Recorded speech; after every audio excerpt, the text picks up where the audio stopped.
Hi, it's Andrew, aka YuGiOh. I've been playing Yu-Gi-Oh the past week and getting ready for next format / this format.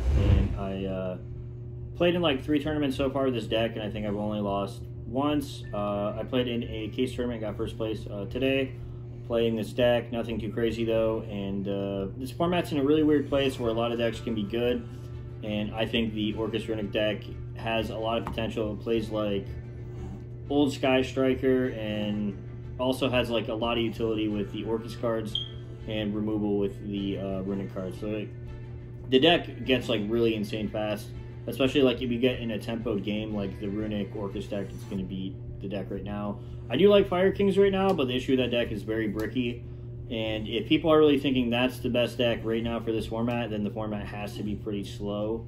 If that deck's still doing well and it's a not that great, it's literally 3 structure decks at the moment. But yeah, let's jump into it. Oh, shout out to Sunrise, YuGiOh, and Sunny, and shout out to Bolt House Farms Nut Butter. It's pretty tasty. And let's jump on to the main deck. We got, for the Orcust engine here, we got 1 Armageddon Knight, 3 of the Gearsu, 2 Skeleton, 1 Harp, 3 Nightmare, 1 Wand.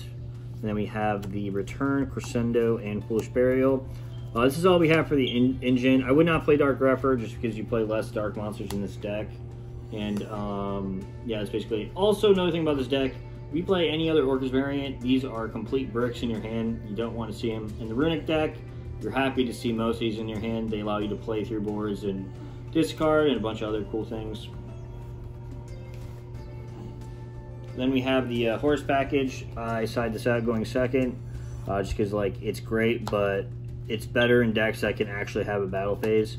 This, you just discard 2 cards for your opponent to negate it if you go second. So I'd rather have hand traps or something else in, but this is like a consistency piece. Plus, there's really cool with Zombie Vampire. You like mill more Runick cards. So like after you already draw 3 and you mill more Runick cards on your opponent's turn, you're drawing another 3, which is really funny. And then we got 3 Ash Blossom. It's the only thing we play is a utility card in the main deck. You don't really need tons of hand traps right now. Next format, you definitely will. But we got 4 of the Runick cards, 2 Fountain, 3 Tip. We got 3 Destruction, 3 Slumber, 3 Fire. Then we got 3 Curse and 1 Storm. Just tons of names here to play with. It's 40 cards. And we basically just want to discard a lot, draw cards. Runick engine's crazy. And then on to the extra deck. We got Token, Joey, Link Rebo, IP, Dark, and the one unfortunate thing you do have to play with this deck, you definitely have to play 2 Little Knight. I don't think you can get away with just 1. You definitely need the second one. And it's pretty funny too, because people just sometimes expect you not to have a second one. Then you pull it out and they're like, dang, 2 Galatea, 1 Long Gearsu, 2 Din Gearsu. A lot of people cut this. I think this is a great utility card, especially like once you're in a tempo game, being able to shuffle back multiple machines from your banish back into your deck helps you play, and it's able to send cards. And we got double Din, and then we got the Zombie Vampire and the Typhon. And I think this deck is really good because you have like tons of utility with like basically on your opponent's turn like especially going second, like these are like tons of ways you're removing your opponent's cards on top of also playing the Runick cards. So like you just like cook them with those. They got Runick cards here. We got 2 Hugin and 1 Mr. Gary. Nothing too crazy there.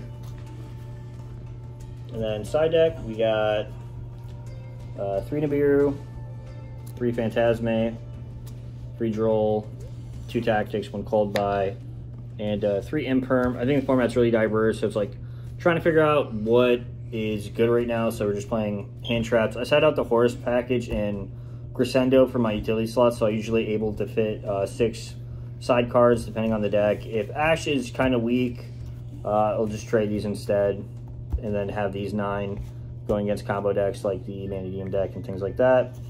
But yeah, I think Ghost Spell is also good, but I don't think a lot of people are playing Lab right now. Also seems a little bit slow right now to play in the format. But that's going to be it for this video, guys. Thank you guys so much for watching, and see you guys in maybe the next one.